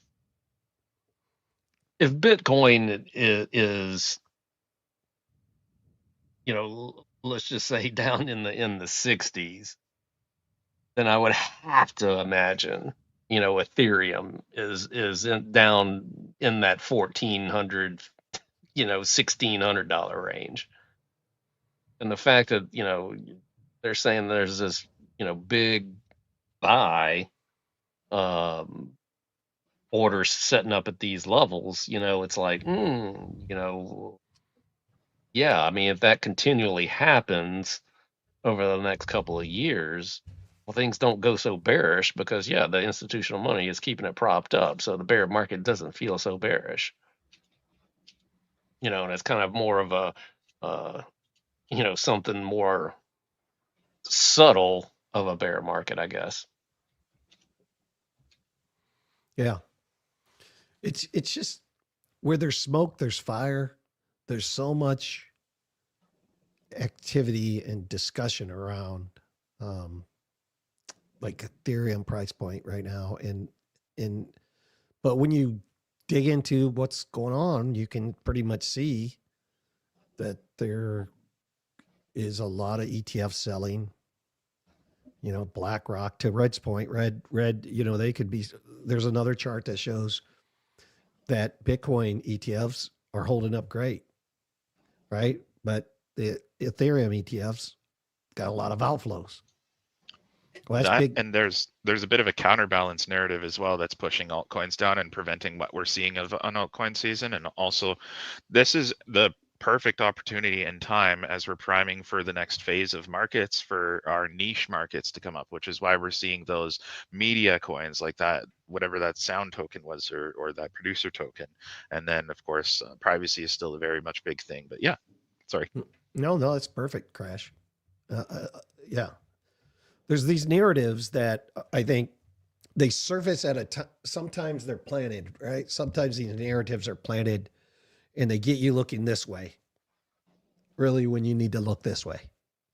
And it just feels to me right or wrong, I don't know. It does. What's really good from a fundamental analytical standpoint, it doesn't change my investment thesis, but it is kind of interesting from a market sentiment and a narrative position mindset to say, why is this happening? Like, what is going on? It's interesting. It's not going to change my fundamental thesis from an investment standpoint, but it is interesting and I'm always trying to figure out what's at play, because there seems like there's something brewing with Ethereum and I can't put my finger on it yet.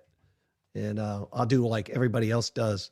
I'll go around the cryptoverse and YouTube verse and try to gather as much information as I can, because if there is if any of those things would change my investment thesis, I want to know about it, right? So I want to find out about it.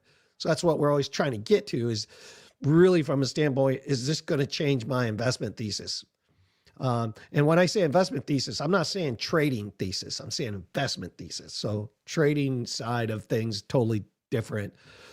You don't really, but Billy, I think charts are the charts, right? So I think the big thing is trying to decipher what's noise and what's facts.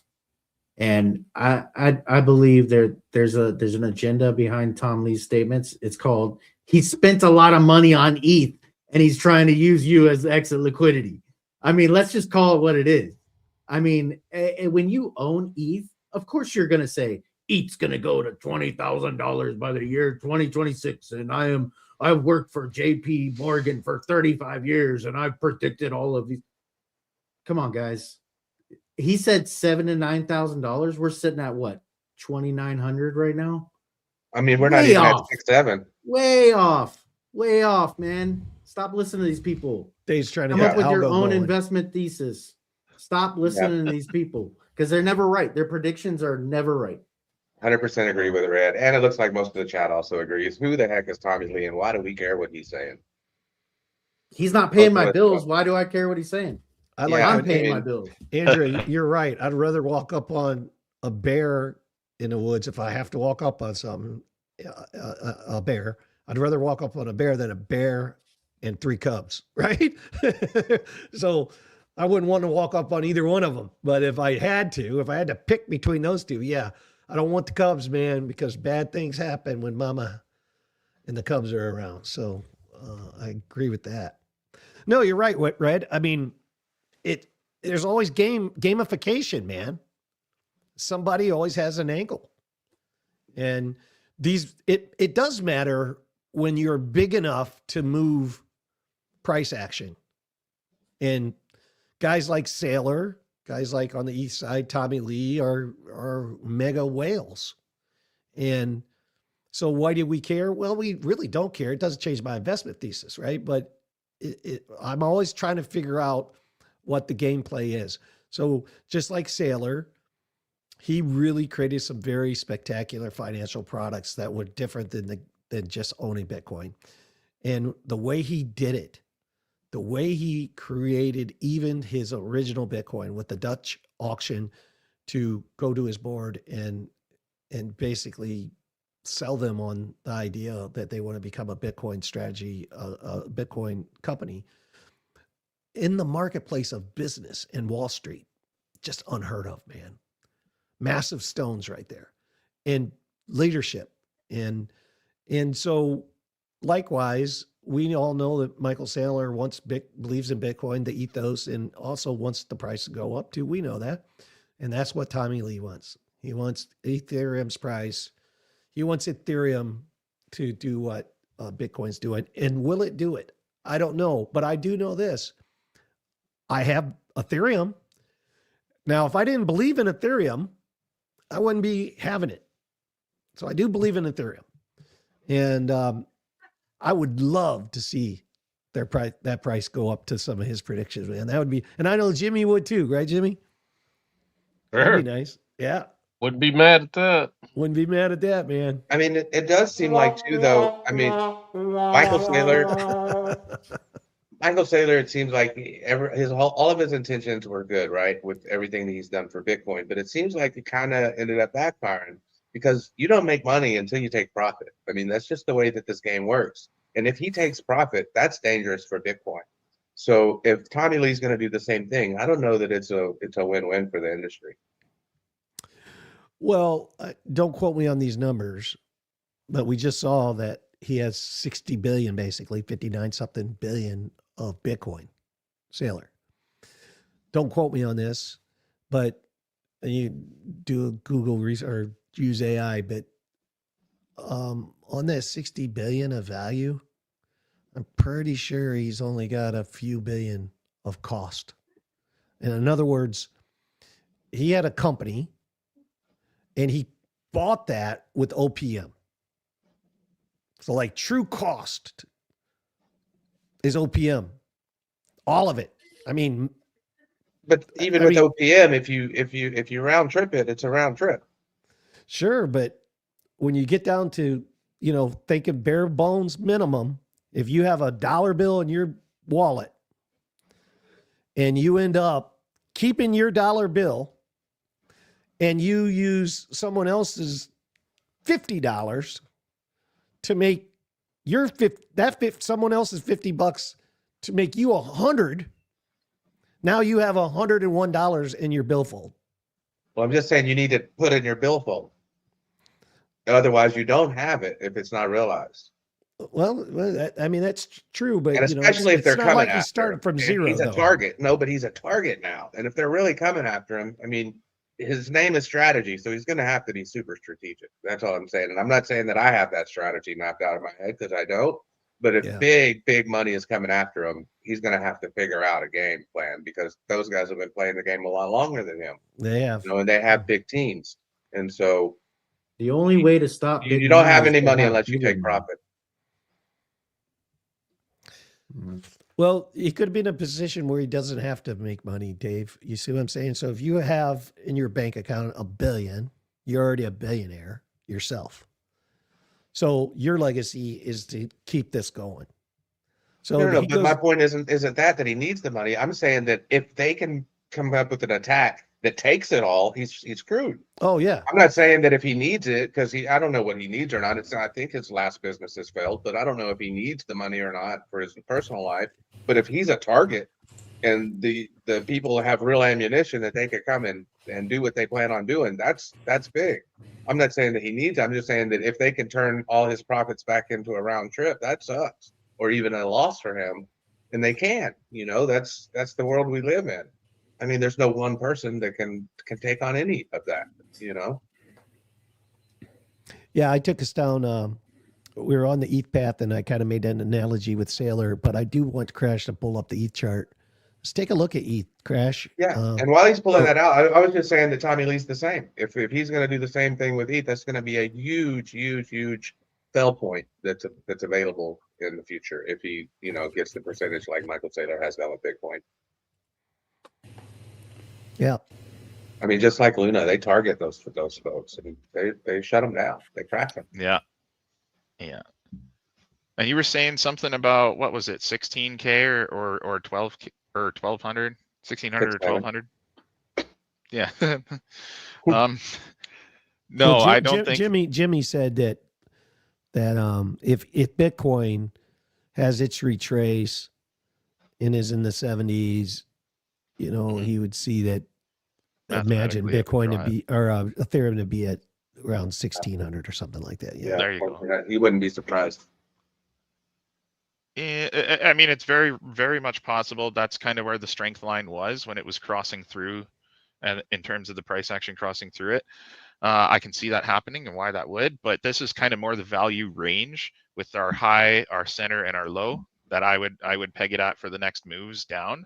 Obviously, we had it's kind of hard to see without zooming in, but we had not a touch, but what I call a soft retest of the dual band strength index here on Market Cipher. So we very well could be done this move down, or we could have another scoop and test, but the strength line has been held incredibly strong even through the bear market. There was just constant retesting of it. There wasn't like drop downs and playing with EMAs and spider lines and stuff like that. It held magnetized to this thing. So even with all this sentiment, like and the play with the ETFs, like there can't be too much left of a drawdown for Ethereum in my eyes. Like it's already been drawn down enough to the point where it's essentially obliterated most alts as well. And like I just don't see it happening 16K or less than that. These lines, that 16K, 1600, that 1800 line is my that's my line in the sand. I don't think it would go lower. It's just too much volume there. Yeah, and that was huge accumulation at 1800, man. That was and you can see out in the daily here, skews the volume on the right side there. You can see the play around those lines that I drew off the daily. So there's a lot of confluence there, being a little bit of a bucket right here. So coming back down and retesting that, slim chance. Retest the middle one, much likelier. Of course, this one's not going to be a retest. If it did drop, it would probably dip under and play in this channel, if anything. But yeah, that's kind of my short play, if you want to call it that. Yeah. Yep. Tony, you have any thoughts on the whole ETH piece? Oh, and I should actually quickly point out that we did flip red on the money flow. It's not entirely visible down there, but it did flip red for weekly on Ethereum. Oh, no kidding. That is interesting. The red dot and it flipped red on money flow. Mm-hmm. Yeah. Wow. What's your thoughts, Tony? Well, my thoughts are it's got a good chance on Kalshi of there's a whole bunch of different things related to what Dave was sharing, and I just looked briefly, and depending on what you would think yourself, if you think ETH would have a year-to-date positive price at the end of the year, then you could win almost 5x whatever you put down on there. Do your own research. And so I was looking at it, and that there's a whole bunch of other coins listed on that. And I think ETH has the best chance of staying and maybe staying above last year's or the beginning of this year's price. So it's just another way to look at the markets and play around with things. No, I don't have anything further on it. Well, let's just roll right into, you had a segment you wanted to make sure you hit today. Let's hit that. Yeah, let's do that. Let me share my screen. So there was a couple things, and because Dave was talking about the Kalshi and other predictive markets, I thought I'd dive into that. But I had this one, and I'll go ahead and share. So many of you know that I'm actively involved in the Infinity Rising game series. But aside from playing the game, they're having a big contest. You can earn $1,000 USD in their own token. For creating now for Dave and others like Dave and those that he's teaching, there's no AI allowed as far as entries. But basically, people are going to create characters in the game using their really, really well-designed AI avatar creator. And then they have Santa suits that people could buy, and they have elf suits, both male and female. And here's a couple examples of how realistic, and this is in game right there. There's a Santa. You got a Santa with a shotgun about to go shoot a droid. And then, there's the getting out of the bath. But they also have the Sleigh Bay outfit, which I thought was pretty interesting. So that's just the one thing I wanted to share. But then looking at, one of the things is I was looking at Kalshi that Dave shared there. I don't know if you know much about this OpenLM AI. It basically is a way, they have this thing called the chatbot arena, and it's a crowdsourced randomized battle. Basically, you can add in whatever prompts you want, and it's a free service. And it without you knowing which service it's using, whether it's Gemini or Grok or Claude or ChatGPT or Grok or anything like that, and then people vote on the result of the AI. Here, let me share this brief video. It might help with this, but this is like a 30-second clip. Well, you're listening. Anyone can go and chat with the state-of-the-art models today, open source and commercial, and some of the models that even aren't available on the commercial website. So, the next generation of OpenAI and Google's models. And you get to talk to two models at once, and ask your question. You get two answers for free, and you can choose the better of the two. And please do vote. And when you vote, which one's better, we use that information to build a leaderboard that ranks models. And we do really cool stuff now where we can take those conversations and say, you were asking about homework. It looks like math homework.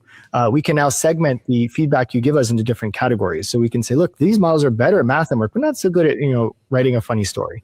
And so that kind of segmentation allows the AI community to. So anyways, I just thought that was a unique thing, a twist on what Dave shared, and doing some research just now to see that there's this platform you can look for. It's called Chatbot Arena. It's this tool that you can go and you can put in prompts, and then you can vote for your best one. And on the Kalshi side, there's votes of which one of those AI bots is going to have the highest score, like hit this 1500 mark, almost like a chess master ranking. So there's this thing going on that people are obviously even betting on the predictive market stuff, and then that's what drew me to learning about this new AI tool that'll give you several different prompts, and it might even help you to find the right one for what you're searching for to help you with. So. That is cool, Tony. Tony's always bringing the data on the gaming side of stuff. So, who we should bring on? I'm creating those. I actually the Infinity Rising had like an arrow trails. They had like 4 tracks you ran through. I won $35 worth of Rise token for the 2-week contest they had through the 15th, and they're continuing to do all these contests as they build. So, fun community. Cool. Yeah, we should bring on Crimson. He's a big gamer, right? Yeah. Yeah, I've been sending him some stuff because he's like, that's not really ready. Because he's a big gamer, but he's already actively involved in the games that are well past development stage. Yeah. All right, guys. Well, we're getting ready to wrap up the show. We do a closing bell right at the weekly close. So, Crash, get that weekly Bitcoin chart ready if you could. But in the meantime, we got time to hit Jimmy Jim's final thoughts. You ready, Jimmy? Sure. Cards and Legos and Legos and cards.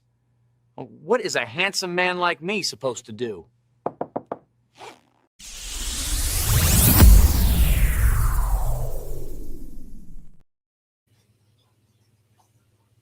Well, we have had a pretty busy week. Trying to get this pulled up. There we go. Got the opportunity last Monday to meet the man, the myth, the legend, Chevy Chase. That was pretty fun. Got to go to, they did a showing of the movie Christmas Vacation, and then he came out and did about a hour-long Q&A, and then after that, got to go backstage, do meet and greet with him. He's definitely getting old. Still witty. He actually had his wife and his daughter. Little did I know, like his daughter's best friend lives here in Houston, so actually they come through here often, I guess, is the point they were trying to make.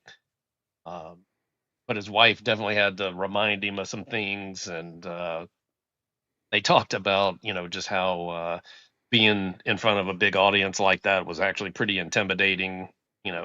Even in his SNL days, it was that was the most people he had really been in front of. And if you've ever been to the SNL studio, it's not a very big studio for audience members, I guess I should. But was a super cool experience. And they even had, let me see.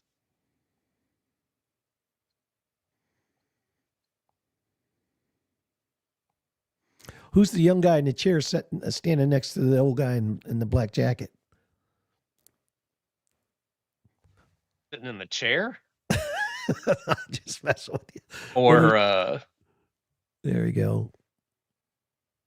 And they were even giving out that was pretty interesting. Card. They were giving out these trading cards there. No kidding. As you were walking out. Jimmy got a trading card. That's cool, man. Were you standing there buying them off people for like $1, to get the whole set? No, not at all. Damn. But I was pretty upset when I found out that they had a Christmas vacation collector card. I missed out on the sale. I didn't realize they had them. I bought the Picking the Pope costume card that I showed on here before, and it had a actual patch of the pajamas that he wore in Christmas Vacation. I was pretty bummed out that I missed that. And then I saw actually on one of my Facebook groups that someone pulled a 1-of-1. It was Clark and Eddie signature autos. Pretty awesome. Pretty cool, Jimmy Jim always out and about meeting Chevy Chase. I'm sure Taco Berry loved that, brother. That's great. Yeah, I mean, he wasn't nearly as crazy about the situation as I was. I had an opportunity to meet him in 1989. I was 19 years old. They were shooting Fletch Lives, the second Fletch, which is based in Louisiana. And he was staying in a family friend's house that they leased out to the production company or whatever. Actually staying in the house. I never went. I saw this was coming through town. I was like, man, I'm not missing this. That's cool. And he had just gotten over pneumonia right when he walked out. I mean, he had a coughing episode that it was like, you all right, bro? And I mean, probably for the first 20 minutes of it, I was like, man, I don't know if this meet and greet thing is going to happen. I mean, he was definitely winded and weak from having pneumonia. But wow. he did the Three Amigos greeting, the don't hip thrust. He did a live reading of the big long last rant in Christmas Vacation that he does, which of course can't be repeated. But it was a very, very cool experience. It seems, a lot of rumors going around. He's kind of a hole, on set and to fans and whatnot. But I mean, he, like I said, I mean, he just seemed old, man. Didn't have a lot to. Yeah, he said a lot when he was on stage, but in the meet and greet, not a lot. I mean, not much more than a Merry Christmas and. His family's kind of stayed off to the side, like keeping an eye on him. I mean, you could tell he had just finished going through stuff, illness-wise. So you're saying he should do the reboot of Grumpier Old Men, maybe? He said his favorite character was Fletch, and if there could be a part 2. He would love if he had his choice, that was the Three Amigos. Let's I didn't know, I was so interested. We're already 4 minutes past the hours. Let's pull up the Bitcoin close. Are you ready for the close?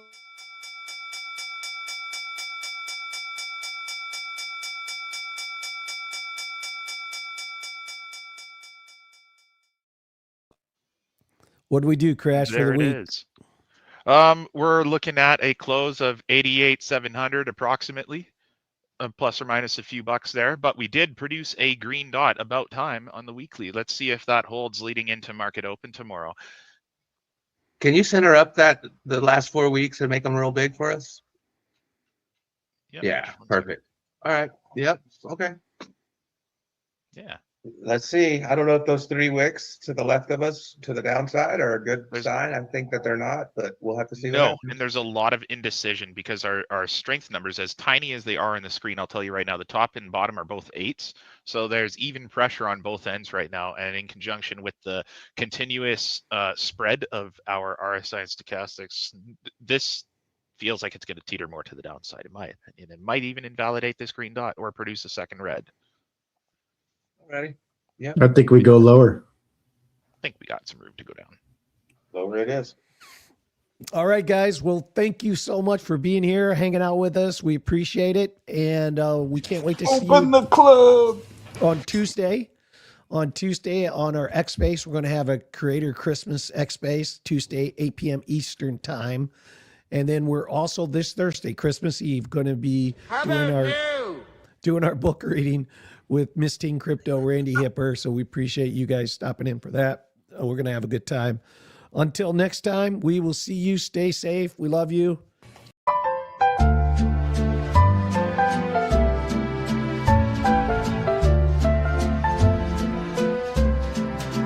Merry Christmas, Billy Goat tells fam. Love in the air, that's who we am. Hand to hand, we share, we gain. Hashtag givers gain again and again. Merry Christmas, Billy Goat tells fam. Love in the air, that's who we am. Hand to hand, we share, we gain. Hashtag givers gain again and again. If you're near or far away, you're still family today. Merry Christmas, Billy Goat tells fam. Hashtag givers gain again and again.